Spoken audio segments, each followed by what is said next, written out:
Good evening and welcome to A Journey in Boots from Trauma to Triumph.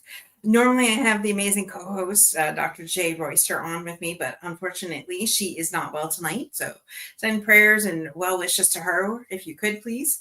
And I know that Monday marks a very important day, which is Veterans Day in the US, and in Canada it's Remembrance Day. And that's why I'm wearing the poppy tonight.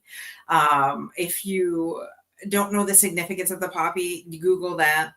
There is a whole poem, even from Flanders Fields and things like that. And one of our past guests in my other show, who's a Gold Star mom, Holly, she really in that episode really went deep on the significance of poppy and the Flanders Fields poem. So if you ever want to know that, go check out that episode. It's I don't know exactly what episode it is, but go check out our YouTube channel, and it's under Unstoppable Overcomers. And so amazing lady, lost her son in active duty. So go check that out. But tonight, we are looking through the lens of the veteran space in a whole new area tonight. I'm really excited.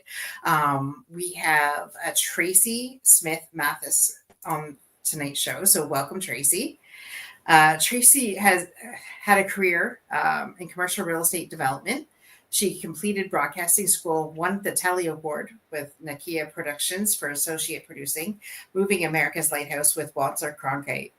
When I heard that name, I was just like, oh my gosh, like that was a while ago.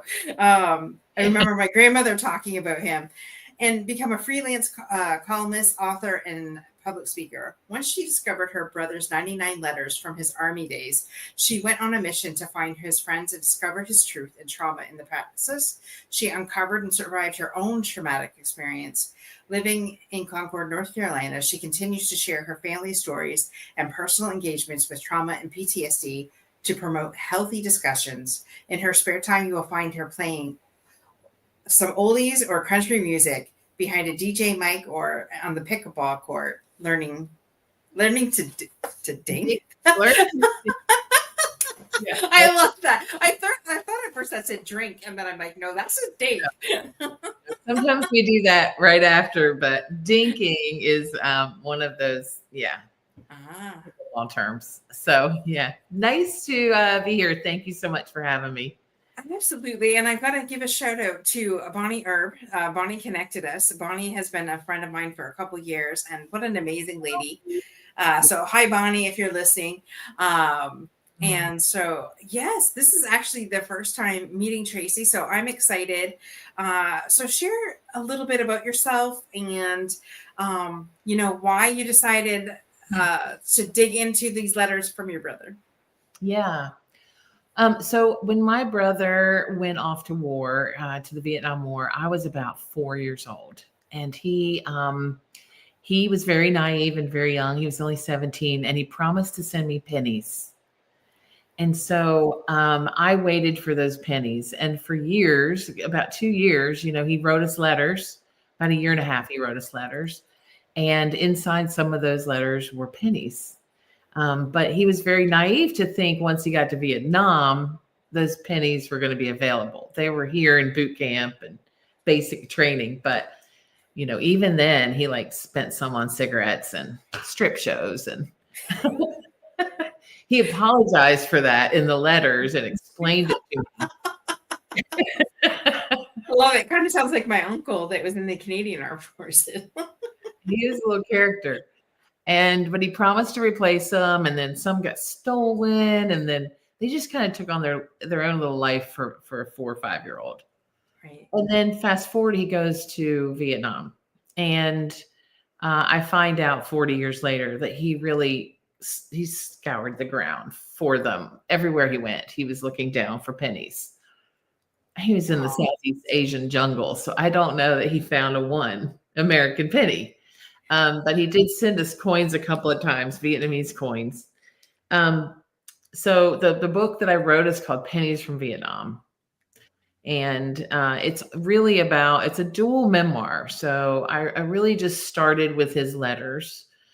He made it through the war, and he died at the age of 51, I think. And he it was a pretty tragic death, and it was an 8-month coma. And during that 8-month period, I was handed a box of his letter. And I had remembered the letters, but hadn't seen them in all those years. Didn't know my mom had saved them. And I started reading them while he was still in the hospital. And I couldn't believe the volume of correspondence, because this man never spoke. And he especially never spoke about Vietnam. And this was about 35,000 words. They were a book in themselves. Wow. And I really, I didn't recognize him in those letters. It was just a totally different person. He signed every letter, "Love always, Larry." Oh, And I love that. remember him telling me he loved me at the age of 19, and that being the first time I heard it. Our family just didn't say that a lot, but he wrote it on every letter. But I didn't recognize him. And then I found I had an overwhelming desire to go find his friends that he listed in these letters. And so it was a journey. It's been kind of a labor of love to write this, but it includes about 75 of his letters. So he wrote and wrote and wrote and wrote. So, at first it was just going to be a book with his letters, and I shared them with about 12 other beta readers. Mostly they were veterans, Vietnam veterans, and they all loved them. And they said, it's kind of like a one-way conversation. We really want to know about your family and how they received these. And I'm like, well, I didn't have the other letters, the ones we wrote him, my mom wrote him. So I had to dive pretty deep to get those answers. Luckily, I have 2 older sisters as well, and they were both living at the time and able to help me with some of the details and the conversations. And I just learned so much about my family doing it. But I discovered things that Larry had never told anybody. The journey of writing this book is probably its own book. Right. Because how I found people, and it was sort of divine intervention the whole way. I don't know if you're a believer, but I truly believe like somebody else helped me write all this and open all these doors, because it's just all lined up so well. Right. My brother could never talk about Vietnam, like many veterans, they don't want to. And some of them now I find are, because they're 75, 80 years old, and they, are kind of at that point where they're like, oh, what the hell? I'll tell you what happened. And they rip that Band-Aid right off and tell me what happened. So I love it. But the journey has really been an amazing part. I mean, I found out stuff about my brother that was really funny and fun, and his teenage antics throughout it all. He stole a Jeep. He stole the Major's Jeep one night and took off at midnight and drove it to Camp Evans. And if you know anything about those roads around there, they are filled with Viet Cong, especially after dark. Right. And he and his best friend that I found ran out of gas. No way. On the way back. And in the middle of the jungle, Korean jungle. Oh my gosh. And they, both of them were just always laughing and joking and kidding around. And when they ran out of gas, they both looked at each other like really serious. We're screwed.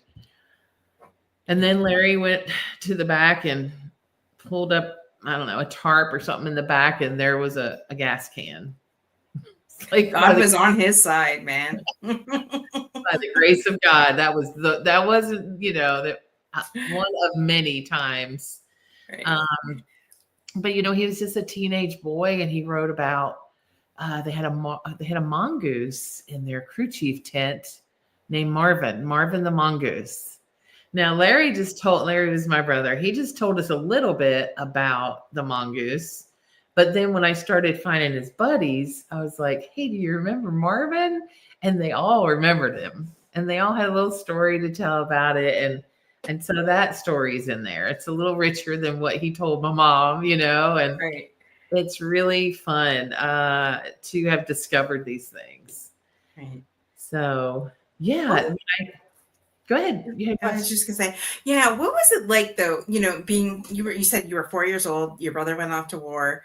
What was it and again, you were probably too young to remember, but what was it like for you when you were at home and he was gone? What did you have any memories of that? I did have memories of that. I really had to, like I said, I had to kind of dive deep into my memory bank and what was going on with my sisters and my mom. And if it's okay, I'm just going to read the first two Yeah, paragraphs of the book because it kind of sure. tells you a Yeah. little bit of what was going on. So this is the chapter 1. It's called "I Grew a Mush Stash." My brother couldn't spell very good. In fact, he wanted to be a pilot, but he spelled it every single time, which was 1,000 times POLIT. So Love it. he didn't become a pilot. He was a crew chief, but he couldn't even spell it. Bless his heart. Okay, so I grew a mustache. There was a war going on in Vietnam. At 4 years old, thousands of miles away from the conflict, I couldn't escape the war. The sounds and sights of battle infiltrated my earliest memories and repeated themselves in the soundtrack of my younger years, well into 3rd grade. My family, neighbors, and the heads on television talked about it all the time. They called it the Vietnam War. The Vietnamese people called it the American War. I called it Larry's War. The invasion of my big brother's new world changed us all back in New Jersey. Mama took up smoking. Daddy grew monster tummy ulcers. And my sisters turned against each other like enemies in their own combat zone. Larry left home and went far, far away to a land that was more foreign than foreign. And everything changed for him and for us. Larry was just 17 when he joined the Army and 18 when he landed in South Asia as a 1st Cavalry soldier. So I have a big affection for these guys. Yeah. I dare not wear the hat because I'm not a soldier, but I keep it handy and I love them. They've got a big, big part in my heart. But that tells you, like, I go on about how we were just a really patriotic family. Like, that's kind of what kept us together. My mom and dad were really, really different people. My sisters were much older and they argued and they were teenagers. So they had those hormones going on. I was just like skipping around the house, sort of clueless, but that mailbox and those letters were just like, I remember waiting for them. I remember, waiting until my mom had to read them first. So we had to wait until, but I always got them out of the mailbox if I could. And I started like lining those pennies up and stacking them up. My brother said, get a big piggy bank because you're going to need, a lot of room. Mm-hmm. And so I did a big pink polka dotted piggy bank. There's one in my office now. It's the same kind, but a little bigger. And yeah, I would take them out all the time and play with them. And, and in his letters, he would write about me because I was the baby, tell Tracy to be good and, happy birthday and all these things. So yeah, I mean, I feel like we all grew with him in that war. Like he grew up in that war and so did we, all of us. Right. But especially me because I was so young. And I also remember, I write about this in the book in a couple places, I think, about Walter Cronkite, because I did get to meet him and work with him a few years back. But he was the voice of that war for me. He was on our TV every night and we would sit and have dinner every single night. We used to have it at the table, in the dining room table. Now we had it on TV trays so we could watch the news. Right. And, 6 o'clock, it was 30 minutes. It was all Vietnam. So I remember, like the sounds of the guns and the explosions, and my mom pacing the floor and getting sick, Mhm. My dad got ulcers. He really did. He had to stay home from work, and he was like disabled for a while because he couldn't function. Um, and I think, a lot of that is trauma, Yeah. illness brought on by that. Yeah. Yeah. I just want to give one of our guests here. It says Adam Himes is saying this is the Oh, best interview ever. Have her on more. One of your fans. okay, that's my son. I was Good, like, it has to be your son or something. Or good thank job. you, thank you, Adam. I blew his cover. Yeah, he's my I, boy. That's awesome, buddy. Thank you. I love that, and you're right. Like it, I can't imagine what it's like when you have a family member after war. I mean, my uncle, thank God, never was deployed. Um, but it was like nerve wracking enough having him far enough away. I can imagine, especially in the Vietnam War with all that going on. So did he obviously he came home, but how old was he when he came home? Um, he was 19. Okay, so it's 2 years. Well, he actually arrived there when he was 18. Okay. Um, about 2 weeks after he arrived there, he grew up pretty fast because he wrote this letter. I always wondered what it felt like to kill somebody, and now I know it doesn't even bother me. I had to open up with my M60. I thought I'd be scared because they're shooting at you, but I think it's a lot of fun. I mean, he was a young boy Living enjoying. the American dream. Yeah, yeah, that was like 2 weeks into it. But then he like starts saying, things are getting bad. I might need to take this war a little more seriously. He kind of gets into that. And Mhm. within 2 weeks, there's things he doesn't want to talk about. And he says that. Yeah. Um, he never meets, but he shows off for Miss America about a week later. So about 3 weeks into being in Vietnam, they let him fly his own ship. Remember, he couldn't be a pilot, so he was the crew chief in the back seat. Right. But on this mission, they let him fly a ship, and they call them ships, helicopters.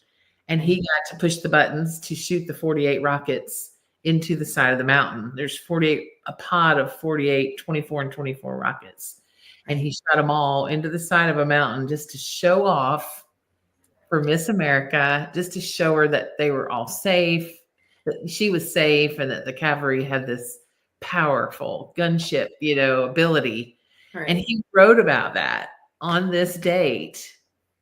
She wrote about it on that same date in her personal diary.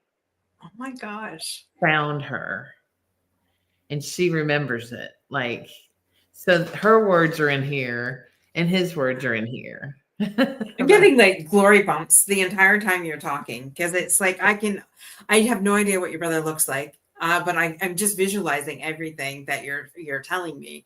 Yeah. Wow.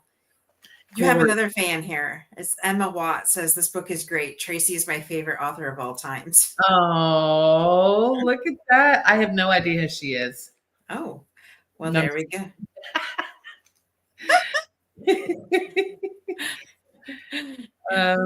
She's my favorite Emma of all times.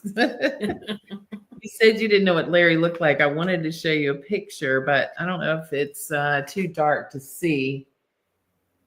Can you see him there? Oh yeah, that is so cool. So He looks like the type of guy that like nothing fizzed him until it did. yeah, he was a little like he was a good looking guy. He was little, but he was really good looking guy.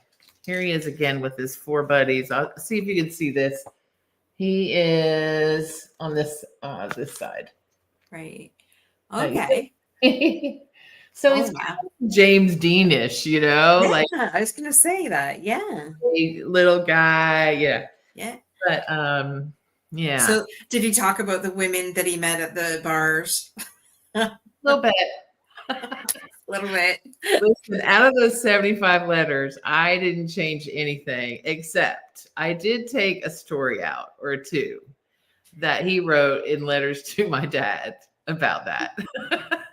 Because I felt like those just didn't serve the Okay, I joke. don't know about you all, but I'm gonna have to go get the book so I can read this book so I can find out what these letters are like. Because I mean, I help a lot of veterans, and I'm just like, you really want to know what's going through their mind when they're at war or deployed, or even everyday life, right? And so I always wonder what that's like. And so actually getting letters from somebody who's especially in Vietnam, Yeah. like that's gotta be wild. And what's sort of cool that Adam's on right now and he's listening is that this book starts the first letter that he drops in from Vietnam. This does not include boot camp and basic training, but there are 25-ish letters leading up to this that my son Adam did the audio file for and read them. And they are on my YouTube channel, Pennies from Vietnam. Oh, wow. So you'll see a picture of the actual letter, an image of the letter, and then he reads it. So it's pretty cool. It's a pretty cool way to like lead up to the book. Just to get those early letters, we released them like that. We actually released them on the days that they were written. Awesome. Starting in April 4th of this year, April 7th of this year, and then every day from 1967 to this year. We did it this year, and it was pretty cool. So, yeah, I also I wanted to tell you I found a guy that had been sending my sister-in-law a Christmas card every year since the war. Well, since Larry died, I guess. Halfway into this journey, she said to me, "Oh, there's somebody that sends me a Christmas card every year. You might want to check with him. I think he knew your brother." And I'm like, "What?" Now you tell me. And I found him, and he helped me find a lot of other people. So shout out to these guys. Listen, this is Dorothy. This has been one of the most, you talk about glory bumps. Like I met his best friend, Rich Pastor. That's where it started. And when I found him, can I tell you, like it took 2 years to get this man to call me, reach back out to me on social media. Right. He said, "Yes, I'm your brother's best friend from war. If your brother was the smart ass Larry Smith or something like that." And he said, when I called him, he said, "Tracy, I have been looking for your brother for 48 years. Oh my gosh. He just had lost touch with him. It was prior to cell phones and social media and all that. And he didn't know he had passed. He didn't know anything about his life. He was really, really sad to hear that Larry was gone. And even though it had been 10 years by the time I found him, he had to take that time to mourn, Mm-hmm. But he said, "Do you know what happened to your brother in Vietnam?" And I said, "I mean, what's in these letters is all I know." So he never talked about it. He told me one story or two, but he said, "I'm going to tell you what happened to your brother." And it took him a year because he really did have to process the death of my brother. But one day he reached out to me and he said, "Write your book. I'm ready to tell you." So he told me a story that Larry never talked about, never told anyone, and is really the epitome of his trauma. And I found the family that was involved, the soldier that was killed. I found his family, and just last month visited his grave. So I found pilots that rescued him. I found people that were shot down with him in this big rescue. Like the book climaxes in April of '68 when he's shot down with 7 other guys. And I found like 3 or 4 of those guys. Oh, wow. And interviewed them, 4 of them. And one was like right there with him, the last one standing when they were all hoisted out of the jungle. And he told me stuff nobody ever knew. And I just met him in San Diego last month too. Like, I mean, those were just like the most life fulfilling moments that I could have. And those guys helped me write this book. You know, the pilot, Larry was Army, but the pilot who rescued him was Air Force. Mm-hmm. And he remembers it like it was yesterday. Wow. So he also helped me write it. So I know Bless all of them. Bless all of them. Like, seriously, right? To be able to allow you in on that time that you didn't know about your brother, right? And I've heard a lot over the years with helping with veterans. You're right; they don't want to talk about it, and until they find somebody they can trust and that they share a little bit at a time. And so I'm really happy for you that you were able to get some answers and some closure on that. Have you ever thought of putting this into a movie? I have always seen this story as a movie, Dorothy. Always seen it as a movie. Well, because I have filmmaker friends.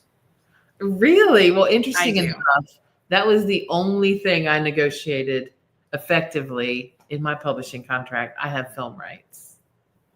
I have all the film rights. Well, if you want, I can connect you with my connection. Oh my gosh. Yeah. I've always seen it like that because I can see him writing. We also have audio of him. We have audio of my brother. That's how my son knew to talk like him. And there's helicopters in the background. So like, somebody can take his voice and make that character come to life from it because he sounds just like Elvis. He does. He sounds just like Elvis in the audio. It's like, hello, Mom and Dad. Thank you very much for the Christmas presents. And he's real Southern. And anyway, I've always seen it like that because he writes letters by flashlight, corner of the hut, under his mosquito net with the mongoose flying around. I mean, I see it all as a movie. So I'm so glad you said that. And I'd love to meet somebody that could do it. That's always been my dream. Yeah. I'll connect you. Well, I have a couple people that if one can't do it, I know the other one can. But it's amazing because as you're talking, I'm getting these visions, Saving Private Ryan and things like that. You've seen that, and I never knew Ryan, but I feel like I'm knowing Larry. So it feels like it's definitely a film that needs to be put out there for sure. Well, thank you for believing in it. I've just always seen it like that. It was the hardest thing in the world to write this book. I mean, not that I've ever written another one, but it took me about 15 years and so much research, and I threw away 10 times more than I kept in the book. I wrote and wrote. You can always write a sequel. Oh no, no, I'm not writing anymore about the Vietnam War. I'm done. I'm done with that. I have a new book, but it was therapy for me, Mm-hmm.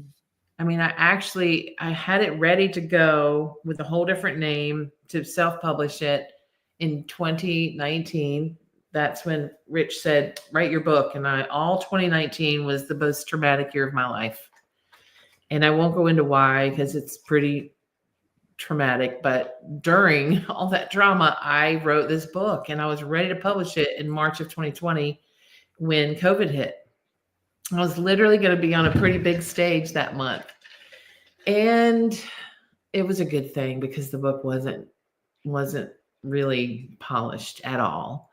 And it just was fragmented. I had written it so many times and so many different formats and tenses and point of views. And, I wrote it from my childhood, voice, and I wrote it in second person. There's part of it that's still written in second person, which nobody writes in second person. It's actually what I found out was a trauma response. So weaved through it is his death, and I wrote that in second person. And that was I didn't even know I was going to put that in the book, but the way it just flowed out of me and sort of integrated into the story. I felt like it needed to be in there. So it's second person. It's weird, but it's in there.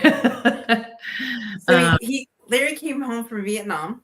Mhm. And so did he ever get deployed out again, or what was his journey? He How long did. was he in the army?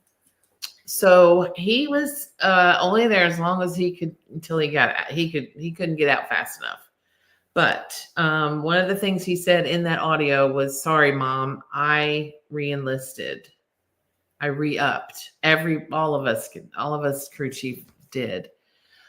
He said if they went back for 6 months, they got like credit for a year or something like that. So they gave him incentive to come back for 6 months. All he wanted and talked about relentlessly in his letters was a brand new car waiting for him in the driveway. So when he came home the first time, he had a brand new car sitting in the driveway. And we have a picture that was in the local paper. That's a big sign hanging on the front of our house that said, "Welcome home." And these little, heads like a family. A picture of me and my little dog and my sister Peggy, and a picture of the cars in the background. You can see a little bit of it. And he talked about it so much, and he was like, "It's got to be a 426 Hemi with this and that and bucket seats and, all the stuff, because I'm still a boy at heart, Dad," stuff like that. Mm-hmm. So anyway, he came home, and he was home for 30 days, and it was very wasn't what we were expecting. We were all really excited to see him. I was ready to jump on his shoulders and ride to the moon like I always did. And we couldn't do that. We couldn't wake him up. We couldn't yell. We couldn't jump. We couldn't play music. It was like he was not really there. It was sort of a shell of a guy already.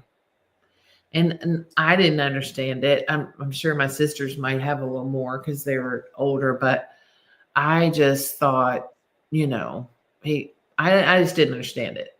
I just was told, don't scream and yell and run through the house like you usually do. Chill out. Right. And I couldn't wake him up. I used to run in there and jump on him and wake him up. My mom had to wake him up with a broom handle because he would wake up, swinging or ready to shoot. So he was home for 30 days, and then he went back, and he never wrote another letter. Wow. That just tells me right there, the PTSD that was already cemented in, and yeah, you can definitely, especially if you're familiar with PTSD. One of the people that helped me a lot on this book was Kate Dizio. She was my creative director, and she helped me with a ton of stuff, but she's also really familiar with trauma, and she recognized it every step of the way and specific parts. Even though she didn't know the whole story, she was like, this is where everything sort of started to change. And I was like, yeah, because that's when that incident happened that's not mentioned, you can read into his letters and hear the voice change. And he started out just a crazy little guy stealing Jeeps and wishing for cars and chasing mongoose and his funny, I got funny stories from the boys that I met that knew him, and they're in there. But you definitely see in time that he grows up and he grows more bitter. When he comes home the second time, he's only home for about, well, first of all, he's supposed to come home in February, and he was so fed up with the Army that he modified his papers and he came home like a month early. On his 19th birthday, backing up a year, on his 19th birthday, he ordered a brand new helicopter for himself. He was not authorized to, but he was like, if these guys aren't going to order me one because mine keeps falling apart, it's a piece of crap, then I'm going to order it myself. And Richard told me, his best friend, he said, Tracy, that would have gone through, except he had one digit wrong on the serial number or whatever. And it never went through. But he tried to order it. So he was a little rebel, you know. But he came one day in January of 69. We got a phone call late at night. And, you know, that was back when long distance was expensive. So you knew if it, you know, people used to call late at night. But you knew it was important, you know. He said, Mom, I'm coming home. And he was in Washington State. So he came home. Now, throughout the book, he talks a lot about a girl named Mary Ann who's back at home waiting on him. And Mary Ann and him write back and forth. And then he kind of confesses to her about messing around with some of the women over there. And she doesn't take too well to that. I don't think so. So that kind of fizzles out. And then about March or April, after he came home in January, him and my dad were supposed to go meet at a bar down the road. This was all in New Jersey where we grew up. And it's a good story. My dad was there first, and he was going to play some pool. And there was this girl there named Marlene, and he started playing pool with her, put his quarters up there, you know, or whatever. So they started playing pool, and then Larry comes in and he goes, here comes my son, you know, or you think this is my son or my brother, you know, kind of being all macho. And she's like, your son. But she like instantly was drawn to Larry because he's a good looking man. And she like scratched. She was a really good pool player, but as soon as she saw Larry, she scratched. And 14 days later, they were married. Oh my gosh. Wow. Yeah. And then they moved to Fort Benning, Georgia, where he lived out, you know, his final days in the Army. I don't even know how long that took, another year maybe. So yeah, Marlene is still alive and well and living in North Carolina, a couple hours from me. And she's the one that preserved those letters. And, you know, my mom had given them to her at some point, and she had them in a box all wrapped up. And I mean, it all started with those letters. I was obsessed with them. You know, at first I just thought, oh, nobody will care about these letters. They're not interesting to anybody but me. And so I started writing on like sticky notes. Oh, this letter's good. This letter's good. And then I moved to like pink paper this big. And then I was like, there's really something here. This letter is awesome. And then, oh my God, I can't believe he said that to my mom, you know. And some of his letters were written on that really thin rice paper. You know, they kind of called it Joker paper or whatever that wrap is. And then some of it was written on like Army issued, you know, paper. Some of it was written on lined colored paper with red ink. I mean, it was all over the place. Some of them had cute little comics on it. But then, yeah, so the letters themselves have been really the whole reason this whole thing started.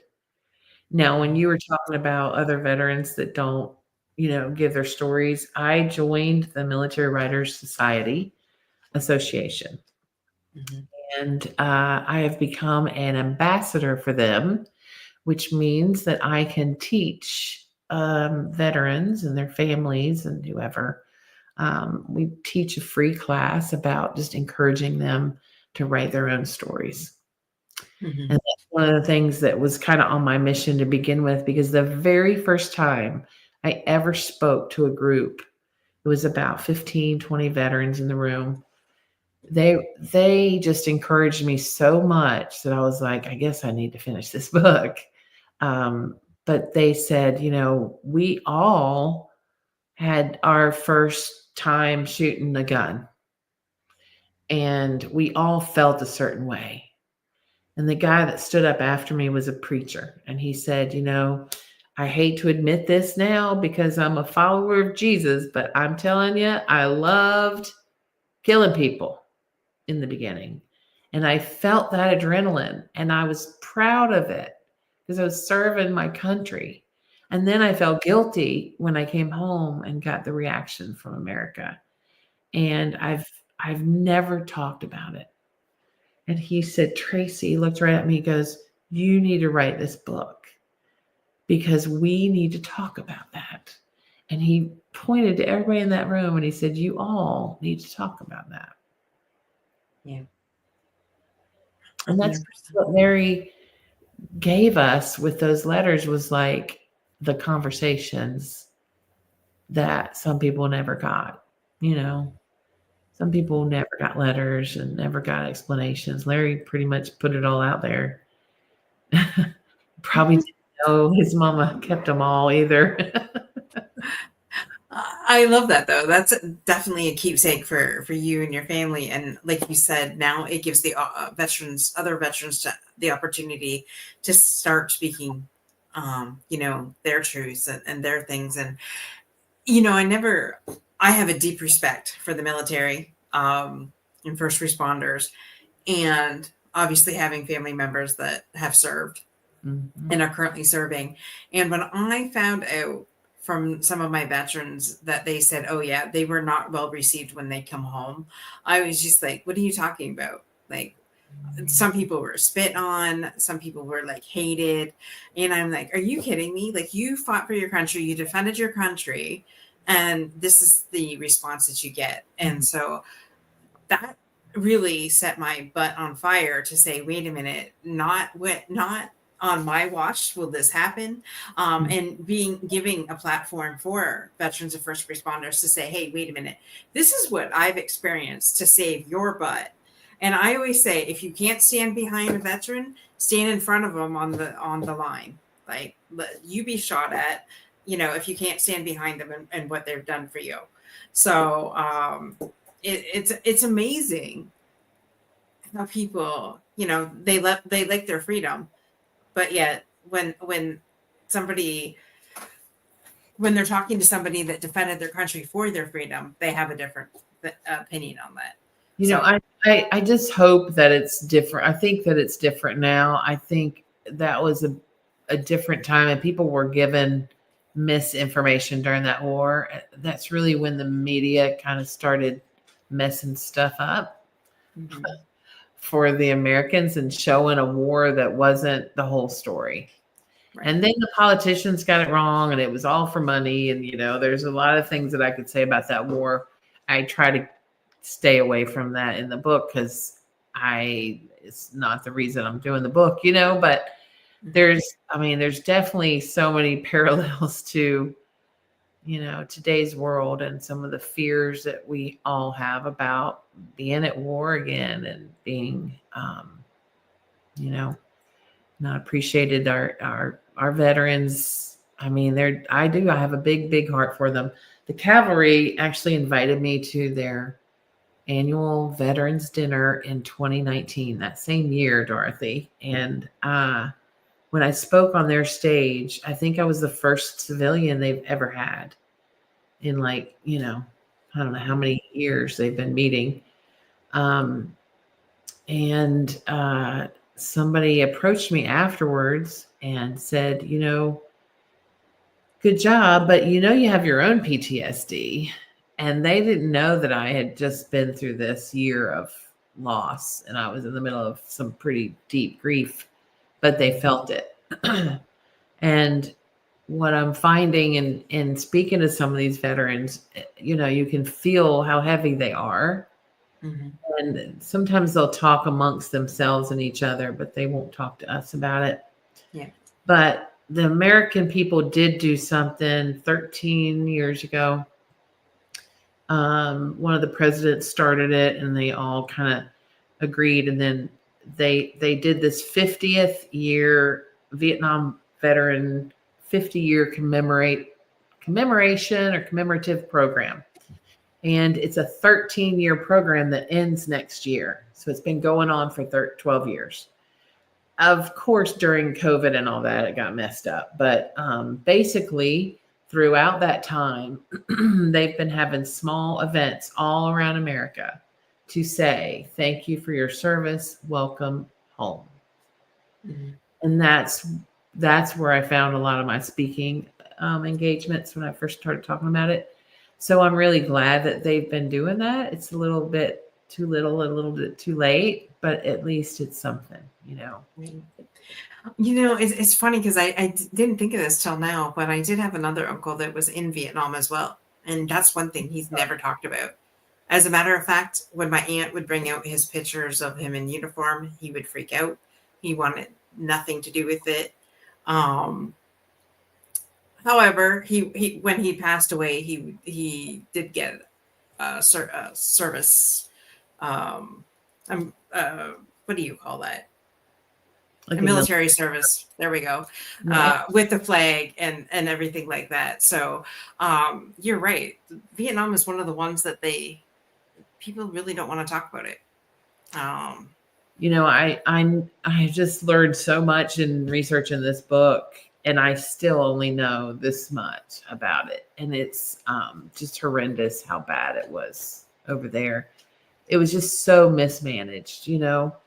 Larry's one of his my favorite words, letters of his or phrases. He says, if they would just let us fight this war the way we want to fight it, it would already be over.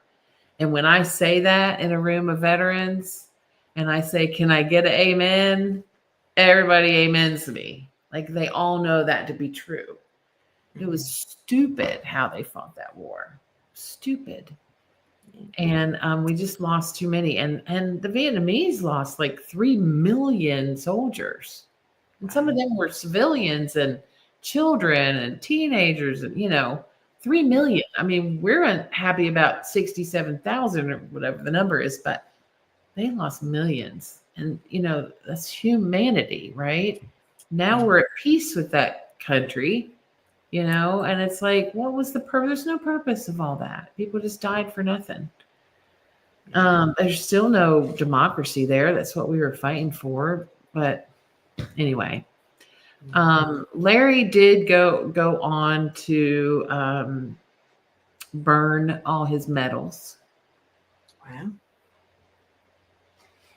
He again wouldn't talk about it, but at one point he did take all his long guns and took them up to the police station and turned them in. He just didn't ever want to really go there again. In the very end of his life, one time when we were both a little inebriated, I'd say, he told me why he didn't like Christmas. And it wasn't anything to do with Christ, but I knew that during Christmas, like he would sit in the corner and he always bought gifts for his kids and he was there for them and stuff, but he would sit in the corner and his legs would shake, and Christmas would happen around him, not with him. But he told me why, and he told me why, why that it just, he could never get over that. And he told me that, and he never, ever had told me anything about Vietnam.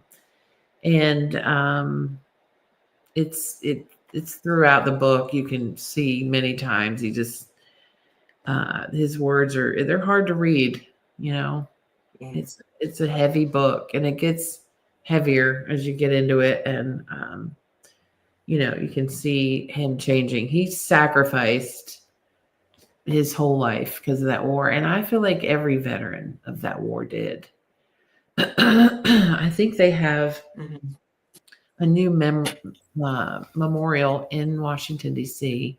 for the men and women who fought in that war and didn't die in that war, but died ultimately because of that war. All the Agent Orange deaths and all the PTSD and suicides. And, my brother didn't have any of those diagnoses, but I know for a fact that war it just came home with him, Yeah. He never really left that jungle. Right. I have to say now we're doing a better job of getting our veterans the help they need with their PTSD, like the VA, and that is doing a better job with that. But Mhm. at least now they're getting those that want therapy or help with that, or at least now being able that chance, right? And again, it depends on the person, right? It depends on the veteran, because if they don't want it, then there's nothing that they can do. But I'm we're making this aware so that people can say, wait a minute, these are some of the signs and the symptoms that I see in my uncle or my brother or my grandfather. And, we can still get them help now. Like, it doesn't matter how far they've been out of the military, we can still get them that help. So it's never too late.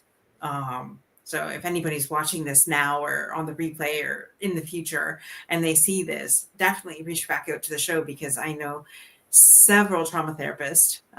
Dr. J is one of them. And unfortunately, she's not here tonight, but she is my co-host. And she really, helps a lot of veterans and first responders with their PTSD. There's a couple more comments here. Yearly says this book is very good. I would recommend others to give it a read. Thank you. And TLR Cars. I love this book. Tracy has such an amazing book. I would read more books by her. Love your work, Tracy. I love that. That's nice. Oh, that's nice to hear. I don't know who TLR Cars is, but thank you. They'll come out of the woodwork later and let you know. But thank you so much, Tracy, for sharing this. I know it at times still might be difficult to be able to, to open up and share these stories from Larry. And, I'm sure it was difficult to see the man that left come back a different person. Yeah. A completely different person. I feel like, he never got to tell these stories because he never healed from his trauma. And so I'm writing his story. I'm telling his story because he never could. It's not the journey. The journey of writing the book was interesting, but it wasn't a journey in boots. His was definitely in boots. I'll tell you a funny story about boots. First of all, crew chief, when you're up in the air, you have one kind of boot. When you're down on the ground, you have another kind of boot. And when he got shot down, he didn't have the right kind of boots on. And it makes a difference. Right. But also at one point he got a hold of some red boots, and I think he said they were Navy boots. And he said, I am the only guy in the Army walking around in red Navy boots. How about that, Mom and Dad? Character, my brother. Yeah, he was a character. So I'm really honored to tell his stories, but I more so than anything, when I started sharing them, I saw other guys light up. I saw other guys tell me their stories, and I could feel them healing just telling them. Just like when Larry finally did tell me that one story about Christmas, it felt like he was, releasing that to me. And I always say revealing is healing, or something like that, because it's true. It just helps to get it out and to share it. I also learned a little bit about generational trauma, Dorothy, and I'd love to talk or find out some more from Dr. J about that. Because, I learned that like his children and his grandchildren and maybe 5 generations deep could be affected by his trauma, because he was so young when it happened. Boys' brains aren't fully formed at 19 or 20. So, that generational trauma is something that we have to think about. It may have gotten better had he gotten a better transition into America therapy right when he came back into being a civilian. The kind of stuff I think they are working on a little better now in some circles. Yeah. I was going to ask, like, his transition from the military to civilian life. What would you say was his experience with that? I think he struggled a lot. He he moved back to New Jersey and took the house that I grew up in, and he stayed there till the day he died. He was kind of a creature of habit, and he wanted to move down south when we all moved down south, but he made a promise to our dad to take care of that house when they gave it to him. So till the day he took his last breath, he stayed in that house. But I think the transition for him was tough because, again, I wasn't here. I'd moved down south and I was, growing up a little girl. But I know from his wife how much he struggled when he first came back. Like, she was the one that had to live through. She said, in the middle of the night, she'd have to change the sheets because they were sopping wet. And this went on for years. Years. She is the one that has really told me some of those stories that, he talked to her more than anybody. He told her stories that I wouldn't even put in this book because they're just graphic and horrific. But she's told me those, So I feel like his was really, the ultimate sacrifice. And I don't know how that transition really went, but I know he struggled for many years. In the end, I will tell you, Dorothy, that he ended up clean and sober, and he wanted to be a better dad. And he wasn't the best husband, but he loved Marlene until he died. I know that because he told me.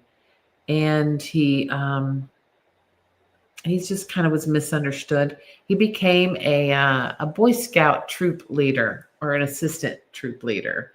And in the end, I mean, this man had long hair, tattoos that were solid on both arms. What are those called? Sleeves. Sleeves, yep. And he didn't really look like your stereotypical troop leader. Let me see if I can find this picture. This is his Boy Scout picture. Oh my. That's awesome. But so he lived clean, and he was a VFW member, and his son actually became an Eagle Scout right before he passed. So he had worked on that for years with him. And kind of had a little bit of a happy ending, but it was a tragic death. So again, it was kind of like, his life was tragic, his death was tragic, and I tried really hard to find all the best sweet nuggets to pull out of that tragedy. Yeah. I always say there's like in the middle of the tragedy, there has to be a reason for it. And so, I don't think we go through anything for nothing. I think we go through it to help others. And I think that Larry's story is one of helping others, especially like you said, because it gave the other veterans an opportunity to speak about Vietnam when they're normally would never have been able to do that. So I think that's having never met Larry and never having known you till now, I really feel God saying, okay, Larry's life and death was not in vain. It was to help other people in different ways. And sometimes we never know why, but I think that being part of helping somebody else, it was definitely Larry's life. Thank you for saying that. That means a lot. I love that. It's I've watched my dad die. My dad died of cancer 3 years ago. And when you watch somebody for 9 days, like, you think it's going to be their last breath, so you just watch their chest constantly for 9 days. And halfway through, I said to my mom, I'm like, there's a reason why we're going through this. And I said, it's to help other people that have, died of cancer, or, somebody's dad's out there, and like, I'm the daughter that's going to help them get through it. Right. And I can remember when it was difficult, when it was too difficult sitting beside that bed holding his hand, I would go for a walk, and I would just do like sporadic videos. And just, it was my healing journey watching him. But in actual fact, what I didn't realize was some of those people that were watching those videos go, I'm so thankful that you did put those out there, because it helped me. You know, and some people that didn't even know my dad, but who were going through similar situations. And so it was just really, we never know why we're going through something, and it sucks so bad sometimes in the middle of it. And when you look back, you're like, well, okay, well, why did it have to happen this way? Mm-hmm. But it did, so that it could save somebody else. Yeah. You know, I've gotten some of the best feedback from other soldiers that have read it, that have said things like, you know, I see myself in him. Like he speaks for me. I had the same experience. And one of the reasons that I wrote this book with such vigor and as fast as I could was because my cousin Roger, who is a Vietnam vet, who also never speaks about it, he read it first. He read just Larry's letters and some of my diatribe around it that I had written long ago, 1,000 edits ago. And he read it in one weekend, Dorothy. It was 300 pages. And he came into the room in my cousin's house with the biggest smile I have ever seen on that man's face. And he said, and this is a grumpy old man, Roger. He's always grumpy, always acts grumpy, even when he's not grumpy. And he came in with his big smile and he goes, we need to talk. And we went into a private area and we talked. And he said, you should have wrote this book 20 years ago. Larry is the voice of every soldier. It's the same thing we felt. It's exactly how I felt. Write this book. And because I struggled so much with, like, my brother was so private. I don't know that I want to reveal all these deep, dark things that he wrote about. And, but when he said that and I saw the smile on his face, and then he was like, well, you need to put in, you know, a picture of the car, and you need to put a map in there because it's very confusing. It was all over the place, and you need to do this and this and this. And by the way, Camp Evans is blah, blah, blah, you know, like he did some of that. And I was like off and running. So I really did this because I got that feedback from people that have read it and feel better, I guess, reading it, or it's impacted them somehow. They can relate. And I think the soldiers' family sometimes didn't know. Like I've had some sisters that specifically bought this book, strangers, that said, my brother went to war and died, and I never knew what he did over there or what that war was all about, or, you know, thought about it. And they couldn't, you know, wait to read it to see if they could see their brother. So where can people get a copy of your book? If they go to penniesfromvietnam.com, it'll tell all about it. And then there's a direct link to Amazon, but it's also on Barnes & Noble and, you know, most platforms like that. Okay, perfect.